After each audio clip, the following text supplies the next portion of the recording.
আমরা প্রত্যেকবারই কালী পুজো করি, এবারও মিস হয়নি। দেখো প্যান্ডেলটা এত সুন্দর করেছে, ঠাকুরটাও চলে এসছে, তোমরা সবাই দেখতে থাকো। এখানে হচ্ছে সোনার টিপটা, এই যে ঠাকুরকে পরানো হবে, কত সুন্দর লাগবে। এটা একজন দিয়েছে ঠাকুরকে পরানোর জন্য। আমি সব জোগাড় যন্তর করে রেখেছি আগে থেকেই, সব কিছু আরও করছি। এবার সব হাতে হাতে ধরে দেবো।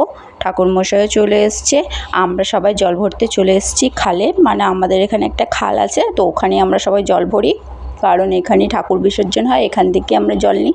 তো ফার্স্টে আমরা জল নিয়ে নিলাম, এবার ঠাকুরমশাই নিচ্ছে, এবার আমরা আস্তে আস্তে আসছি ঘরটাকে পাতিয়ে দেবো বলে। এবার চলে আসলাম, চলে এসে আমরা ঘরটাকে রেখে দিলাম। এবার আমরা সব হাতে হাতে ধরে দিচ্ছি, ধরে দিয়ে এবার সব যোগাযন্ত্র হয়ে গেছে, পুজো শুরু করবে। এখন আমি পদ্ম ফুলটা ফোটাচ্ছি, কারণ এটা ঠাকুরের হাতে আমি পরাবো। তো ঠাকুরের হাতে আমি পরিয়ে দিয়েছি। ঠাকুরের মুখটা কি মিষ্টি লাগছে, তাই না? শিব ঠাকুর মুখটাও খুব মিষ্টি লাগছিলো। এবার সব কিছু অলমোস্ট কমপ্লিট হয়ে গেছে। দেখো মালাটাও পরিয়ে দিয়েছে, এখানে সব কিছু হয়ে গেছে। এবার অঞ্জলি দিচ্ছি আমরা লাস্টে।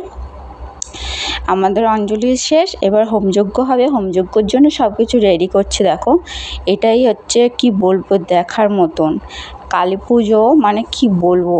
যাই হোক, যারা করে তারাই জানে। দেখো এত সুন্দর, কি মানে ধারণার